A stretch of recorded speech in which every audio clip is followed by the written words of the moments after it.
ಮತ್ತು ಹಲವು ಮಕ್ಕಳುಂಟ? ಇಲ್ಲ. ಇರುವ ಆಕೆ ನೀನೊಬ್ಬಳೆ, ಹುಟ್ಟಿದವಳು ಒಬ್ಬಳು. ಹೌದು. ಗಂಡಿಗೆ ಗಂಡಾಗಿಯೂ ಹೆಣ್ಣಿಗೆ ಹೆಣ್ಣಾಗಿಯೂ ನಿನ್ನನ್ನೇ ನೋಡುವುದು ನಾವು. ಹೌದು. ಹಾಗಾಗಿ ನಿನಗೆ ಕಲಿಸಬೇಕಾದಂತಹ ವಿದ್ಯಾಭ್ಯಾಸ ಸಂಸ್ಕಾರ ಎಲ್ಲವನ್ನೂ ಕಲಿಸಿದ್ದೇವೆ. ಮಗಳೇ, ಅಪ್ಪ, ನಿನ್ನ ಸಣ್ಣ ಒಂದು ಆಶೆಯನ್ನು ಈಡೇರಿಸುವುದಕ್ಕೆ ಹಿಂದುಳಿಯುತ್ತೇನೆ ಅಂತ ಭಾವಿಸಿದ್ದೀಯ? ಖಂಡಿತವಾಗಿಯೂ ಇಲ್ಲ. ನಿಮಗೆ ಬೇಸರ ಆಗ್ಲಿಲ್ಲ? ಖಂಡಿತವಾಗಿಯೂ ಕೋಪ ಬರ್ಲಿಲ್ಲ ನಿಮಗೆ? ನಿನ್ನ ಮೇಲೆ ಕೋಪ. ಹೌದು. ಮಗಳೇ, ಅಪ್ಪ, ಜಲಕೇಳಿಗೆ ಹೋಗು, ಜೊತೆಗೆ ಸಖಿಯರನ್ನು ಜೊತೆ ಸೇರಿಸಿಕೊ. ಸಖಿಯರು ಬರ್ತಾರೆ. ವನವಿಹಾರವನ್ನು ಮಾಡು. ಆದರೆ ಒಂದು, ಏನು?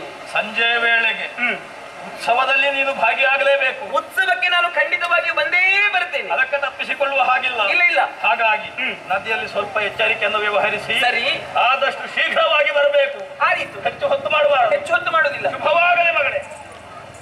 ಸರಿ ಸರಿ, ಅಪ್ಪನಿಂದ ಆಣತಿಯನ್ನು ಬಿಡದಾಯಿತು. ಸಖಿಯರು ಬರ್ಬೇಕಲ್ಲ?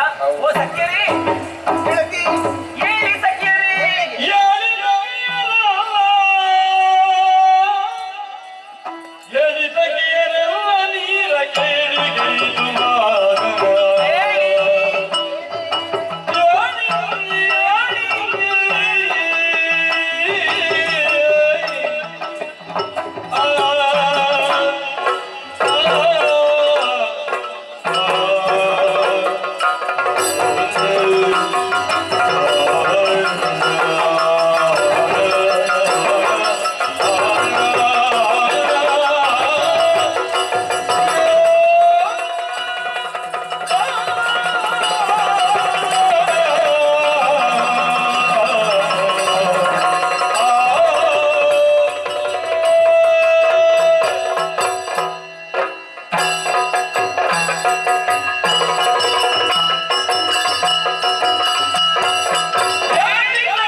ನಿಮ್ಮನ್ನು ಕರೆಯುವುದಕ್ಕೆ ಬಲವಾದಂತಹ ಕಾರಣ ಏನು ಕಾರಣ?